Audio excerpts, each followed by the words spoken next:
Assalamu alaikum everyone. This is Anusha Yunus studying Telecom Engineering in the University of Engineering and Technology Texla with registration number 21TE46. So now in this video I am going to explain the lab manual 2 of the subject digital signal processing. In our previous video we see how we can plot different signals or how we can use different functions and plot different signals. So basically इसमें हम लोग देख रहे हैं signal representation कि हम लोग किस तरह से सिग्नल को रिप्रेजेंट कर सकते हैं। अगर वो सिग्नल एनालॉग सिग्नल में है तो हम लोग उसको किस तरह से डिजिटल सिग्नल में कन्वर्ट कर सकते हैं, और अगर वो सिग्नल कोई भी हमारे पास सिग्नल दे दें तो हम लोग किस तरह से उसको प्लॉट कर सकते हैं। सो बेसिकली हमारे पास लैब का title he basic plotting of signal है कि किस तरह से हमने सिग्नल की प्लॉटिंग करनी है। देन इसका लैब ऑब्जेक्टिव क्या है कि the objective of this lab is to signal representation. So basically इस पूरी लैब में हम लोग सिग्नल्स के बारे में देखेंगे, किस तरह से हम लोग डिफरेंट सिग्नल्स को यूज़ करके डिफरेंट सिग्नल्स को प्लॉट करना है, डिफरेंट कंडीशंस को देखना है, ज़ीरो ऑर्डर होल्ड और फर्स्ट ऑर्डर होल्ड की कंडीशंस को हम लोग देखेंगे, और देन हम लोग देखेंगे डिफरेंट फंक्शंस को बना के हम लोग किस तरह से इम्पल्स और स्टेप फंक्शंस बना सकते हैं। तो ये हमारे पास फर्स्ट लैब है जो हम लोग फर्स्ट टास्क है जो हम लोग मैट लैब पे देखेंगे। So let's move on to our first task. इसमें बेसिकली हम लोगों ने एक यूनिट स्टेप सिग्नल को प्लॉट करना है या जनरेट करना है मैट लैब। तो इसमें सबसे पहले हमने बता दिया n1 is equal to -3 n1 is equal to -3। Basically हमारे पास रेंज है n1 की, ये हमारे पास बेसिकली स्टार्टिंग इंडेक्स है, n2 is equal to 3 that is ending index. तो यहाँ पे n इज इक्वल टू हमने बता दिया n1 रेशो n2। बेसिकली हमें बता रहा है कि हमारे पास जो ग्राफ बनेगा, ये जो प्लॉट होगा वो n1 से n2 तक होगा जिसकी रेंज -3 से 3 तक होगी। अब हमें पता है कि स्टेप सिग्नल को बनाने के लिए हम लोग ये वाला फंक्शन यूज़ कर रहे हैं, ये वाली कंडीशन यूज़ कर रहे हैं। इसमें बेसिकली क्या होता है स्टेप सिग्नल में कि 0 से जो भी स्मॉलर वैल्यूज़ होंगी उन पे फंक्शन हमारे पास हमेशा 0 ही होता है, लेकिन जैसे ही फंक्शन वैल्यू हमारे पास 0 पे आती है तो वो फंक्शन हमारे पास 1 हो जाता है। इस तरह से हम लोग इसमें देख रहे हैं कि 0 से सारी वैल्यूज़, मतलब 0 से स्मॉलर वैल्यूज़ पे वो फंक्शन 0 ही है, लेकिन वो जैसे ही 0 पे आया है या 0 से ग्रेटर वैल्यूज़ पे वो 1 हो गया, मतलब 0 या 0 से ग्रेटर वैल्यूज़ पे वो फंक्शन 1 देगा। देन हमने इसको प्लॉट करने के लिए स्टेम की कमांड लगाई है, दैट इज स्टेम nx ही इसमें प्लॉट करेगा। एक और चीज़ हम इसमें ऐड करते हैं कि अगर हम यहाँ पे n0 -1 दे देते हैं, अब हम इसमें प्लॉट करके देखते हैं। तो ये बेसिकली ये क्या बता रहा है, n इज इक्वल टू -1, कि हमारे पास जो ग्राफ है, हमारा जो फंक्शन है वो बेसिकली -1 से स्टार्ट होगा, मतलब कि हमारे पास वो वाली वैल्यू है जहाँ से हमारा फंक्शन स्टार्ट हो रहा है। तो यहाँ पे हम चेंज भी कर सकते हैं, 0 पे कर देते हैं, तो अगर 0 करेंगे तो 0 से स्टार्ट हो जाएगा, बाकी -1 पे 0 होगा। लेकिन अगर हम यहाँ पे 1 दे देते हैं तो फंक्शन 1 से स्टार्ट होगा, 0 से नहीं होगा। फिर 0 और -1 पे वो फंक्शन 0 ही होगा, लेकिन वो 1 पे वैल्यू 1 ही देगा। Then move on to our next task, that is task number 2। इसमें वैसे ही बिल्कुल करना है, लेकिन हमने इसमें एक यूनिट इम्पल्स सिग्नल को जनरेट करना है, उसको प्लॉट करना है। तो उसके लिए हमने सबसे पहले ये बता दिया कि n0 इज इक्वल टू -1, ये हमने बताइए कि फंक्शन की वैल्यू है, फंक्शन यहाँ से हमारे पास स्टार्ट होना चाहिए जो हमारा प्लॉट है। देन n1 हमने बता दिया स्टार्टिंग इंडेक्स, एंडिंग इंडेक्स में हमने बता दिया दैट इज 5। तो हमने n is equal to n1 ratio n2, ये हमें ये बता रहा है कि हमारे पास जो फंक्शन है -5 से 5 तक होगा।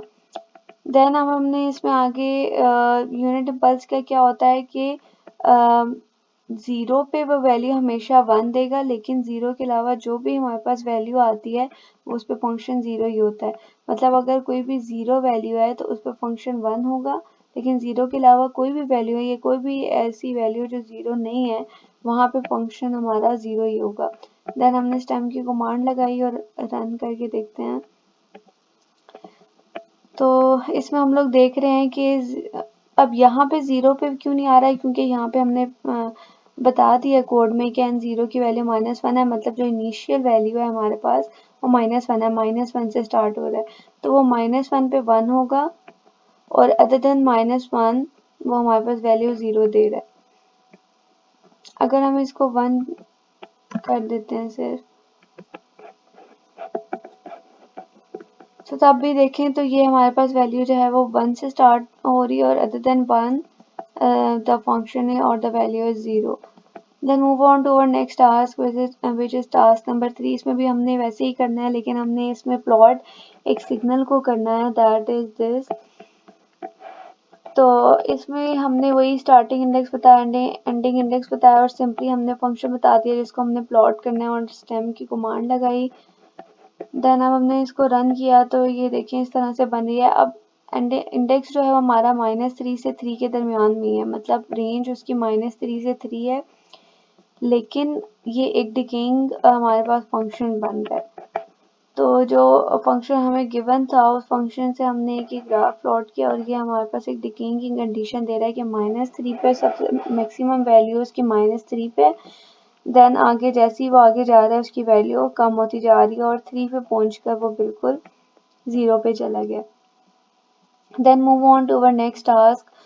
अब टास्क नंबर 4 में बेसिकली हमने एक इम्पल्स सीक्वेंस को जनरेट करना है, फंक्शन बनाना है उसका। सो सबसे पहले हमने फंक्शन बनाया इम्पल्स सीक्वेंस का, जो जैसे मैंने आप डीएसपी इसकी लैब नंबर 1 में बताया था कि कोई भी हमने फंक्शन बनाना है, किसी भी उसका फंक्शन बनाना है तो हम उसके नाम से पहले फंक्शन बनाएंगे।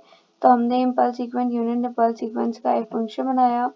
अब unit impulse sequence is equal to 0 size n, मतलब अब हमारे पास इम्पल्स में हम लोग 0 को ही कंसीडर कर रहे होते हैं कि 0 पे वैल्यू 1 होगी, लेकिन अदर देन 0 इसकी वैल्यू हमेशा 0 ही होगी फंक्शन की।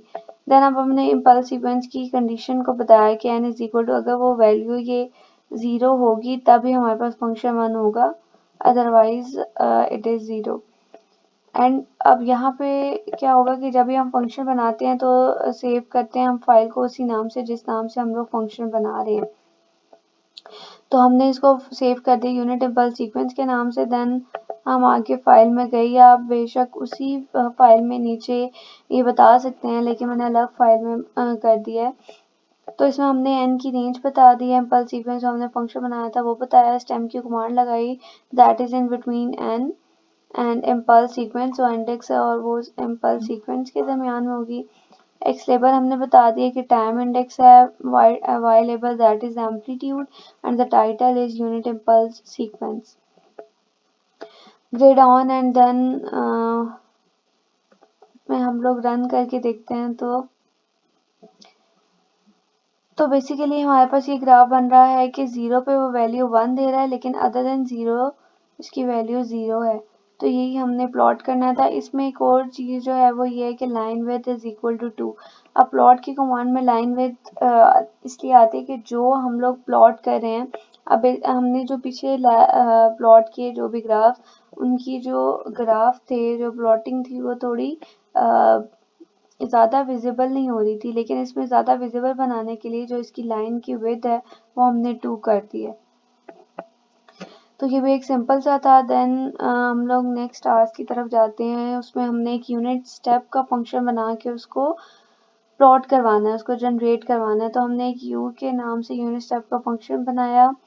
अब इसमें भी हम लोग 0 को ही कंसीडर कर रहे होते हैं कि 0 पे वो वैल्यू 0 से स्मॉलर देन वैल्यू, या हम लोग कह सकते हैं कि 0 और 0 से ग्रेटर देन वैल्यूज पे वो फंक्शन 1 देगा, लेकिन 0 से जो भी वैल्यू स्मॉलर है वो फंक्शन वहाँ पे 0 ही होगा। तो हमने यहाँ पे उसकी कंडीशन बताई कि यूनिट स्टेप में n is equal to n is greater than equal to 0, कि ये तब ही 1 होगा जब n की वैल्यू या तो 0 से बड़ी होगी या तो उसके इक्वल होगी। देन एंड किया और हम लोग फाइल की तरफ मूव किए, तो वहाँ पे भी हमने जिस तरह यूनिट इम्पल्स में बताया था, यहाँ पे भी हम लोग यूनिट इम्पल्स में भी उसको एडिट करके कर सकते हैं। जहाँ जहाँ पे सीक्वेंस होगा, इम्पल्स सीक्वेंस होगा, वहाँ पे हमने यूनिट स्टेप कर देना है। देन हमने स्टेप की कमांड लगाई बिल्कुल उसी तरह जैसे हमने पीछे किया, एक्स लेवल बताया, वाई लेवल, इसको हमने रन कर दिया। देन अब हम लोग ये देख रहे हैं कि ये एक यूनिट स्टेप सीक्वेंस बना है। यूनिट स्टेप सीक्वेंस ये होता है कि 0 पे वो वैल्यू 1 देगा, 0 से ये 0 और 0 के ऑनवर्ड्स वो वैल्यू 1 देगा, लेकिन 0 से स्मॉलर वैल्यूज पे वो फंक्शन 0 ही होगा।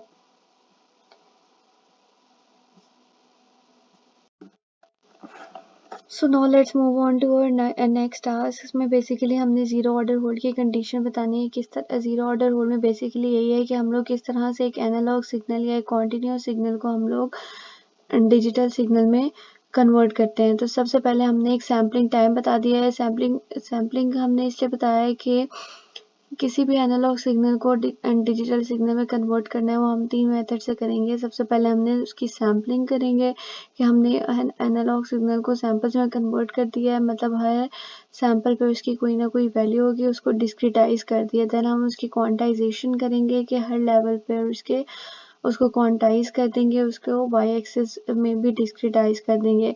देन हम उसकी इनकोडिंग करेंगे और लास्ट में जाके हमारे पास सिग्नल हमारा जो एनालॉग सिग्नल है वो डिजिटल सिग्नल में कन्वर्ट हो जाएगा।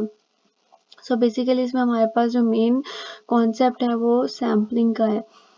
तो सबसे यहाँ पे हमने पहले सैम्पलिंग टाइम बता दिया, दैट इज़ 0.1, और टाइम एंड हमने यहाँ पे 5 बताई है। इसलिए टाइम एंड बताया कि नीचे अगर हम लोग देखें तो यहाँ पे टी कॉन्टिन्यूस जो है वो 0 टू टी एंड है, यहाँ पे हम लोग 5 भी दे सकते हैं। तो मैंने इसकी अलग से वैल्यू बता के T end is equal to 5 कर दिया है। देन यहाँ पे 0.01 ये बेसिकली हमारे पास ड्यूरेशन है, इतने का ड्यूरेशन आएगा। देन हमारे पास सिग्नल इस तरह से प्लॉट हो रहा है। देन यू कॉन्टिन्यूस हमारे पास जो बेसिकली सिग्नल है वो हम लोग ये वाला सिग्नल ले रहे हैं, साइन 2 पाई 0.5 टी, टू इसकी फ्रीक्वेंसी है।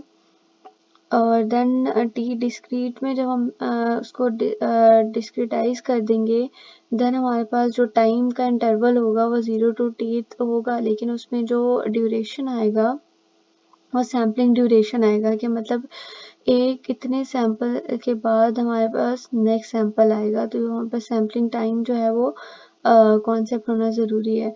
देन यू डिस्क्रीट बता दें कि ये बेसिकली ज़ीरो ऑर्डर होल्ड की कंडीशन है कि हम लोग इंटरपोलेशन का बता रहे हैं, जिसमें हम लोग अगर हमने ज़ीरो ऑर्डर होल्ड करना है तो हम लोग मैटलैब में इंटरपोलेशन की कमांड यूज़ करते हैं। ये हमने यहाँ पे बता रहे हैं कि वो टी कॉन्टिन्यूस है, टाइम कॉन्टिन्यूस है, यू कॉन्टिन्यूस, लेकिन जब वो डिस्क्रीट में होगा तो टी डिस्क्रीट हो जाएगा। देन हमने सब प्लॉट किया है 2 to 1। सबसे पहले हमने ओरिजिनल सिग्नल को यहाँ पे प्लॉट किया, उसके टाइटल्स बताए हैं, लेबल्स बताए हैं। देन यहाँ पे हमारे पास जब वो सिग्नल डिस्क्रिटाइज हो जाएगा, डिजिटल फॉर्म में कन्वर्ट हो जाएगा, देन हम उसके टाइटल बताए हैं। तो जब हमने उसके रन किया तो हमारे पास इस तरह से सिग्नल बन रहा है। तो बेसिकली ये हमारे पास ओरिजिनल सिग्नल है, that is a continuous signal, और एनालॉग सिग्नल एक साइन वेव हमने दिया है, और इसको जब हम लोग कन्वर्ट कर रहे हैं तो ये हमारे पास इस तरह से डिस्क्रीट फॉर्म में आ गया कि हर मतलब वैल्यू पे इसका एक सैंपल बन रहा है। तो ये सैंपल्स में कन्वर्ट हो गया, डिस्क्रिटाइज हो गया। तो ये बेसिकली हमारे पास ज़ीरो ऑर्डर होल्ड की कंडीशन थी जो हमने फाइंड कर ली है। So now let's move on to our last task. इसमें बेसिकली हमने एक प्रोग्राम बनाना है जिसमें हमने फर्स्ट ऑर्डर होल्ड को सिमुलेट करना है।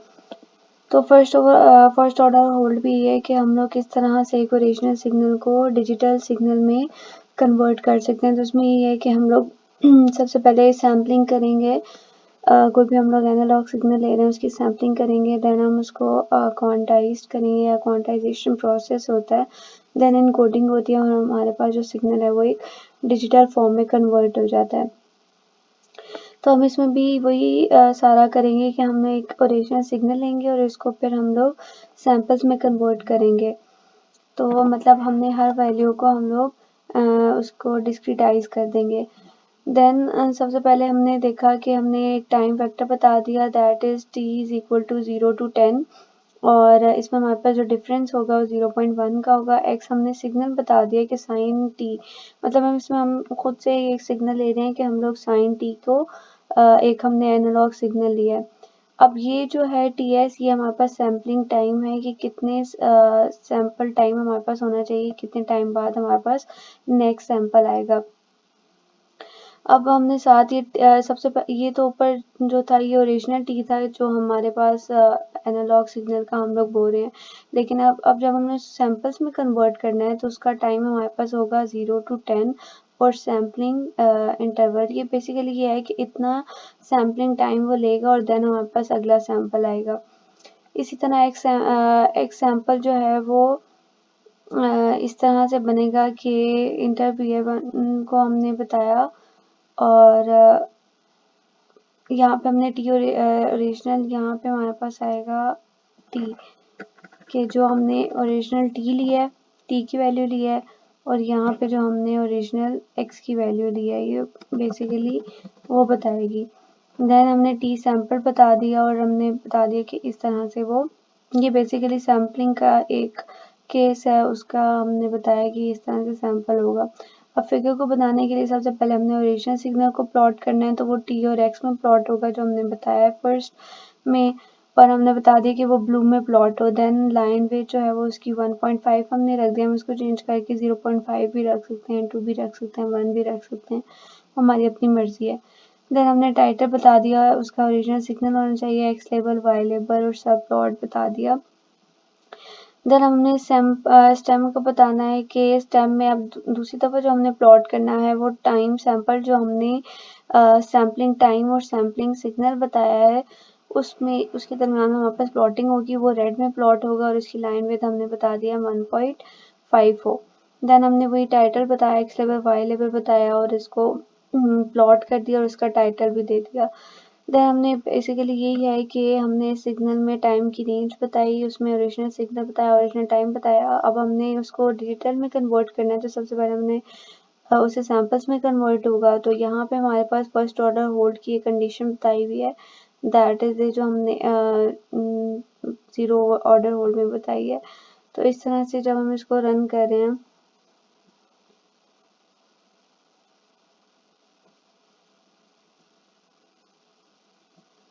तो ये हमारे पास ग्राफ बन रहा है। तो हमारे पास जो ओरिजिनल सिग्नल था वो ब्लू में बन रहा है, ये हमारे पास एक साइनोसाइडल सिग्नल है, एक एनालॉग सिग्नल है। तो जब हमने फर्स्ट ऑर्डर होल्ड की कंडीशन लगाई तो वो हमारे पास सैंपल सिग्नल में कन्वर्ट हो गया, वो हर वैल्यू पर डिस्क्रिटाइज हो गया, वो डिजिटल फॉर्म में कन्वर्ट हो गया। मतलब अब ये सैंपल्स की फॉर्म में हो गया कि जीरोस पे ये सैंपल है, देन ये और इस तरह से हम लोग फर्स्ट ऑर्डर होल्ड की कंडीशन को लेकर हम लोग उसको एनालॉग सिग्नल को डिजिटल सिग्नल में कन्वर्ट कर सकते हैं। सो बेसिकली आज की लैब में हमने 11 टास्क किए हैं और हमने देखे हैं किस तरह से हम लोग डिफरेंट सिग्नल्स को प्लॉट कर सकते हैं, डिफरेंट कंडीशंस को यूज़ करके डिफरेंट सिग्नल्स को प्लॉट कर सकते हैं। तो और किस तरह से हम लोग एक एनालॉग सिग्नल को डिजिटल सिग्नल में कन्वर्ट कर सकते हैं by using zero order hold और फर्स्ट ऑर्डर होल्ड कंडीशंस। तो ये बेसिकली आज हमने डीएसपी लैब 2 किया जिसमें हमने सिग्नल प्लॉटिंग को देखा है और इंशाल्लाह नेक्स्ट लैब में हम लोग नेक्स्ट वीडियो में हम लोग लैब नंबर 3 करेंगे और उसमें देखेंगे कि हम लोग डिफरेंट कंडीशंस या डिफरेंट हम क्या यूज़ कर सकते हैं। तो यहाँ पे वीडियो एंड हो रही है। अल्लाह हाफिज़।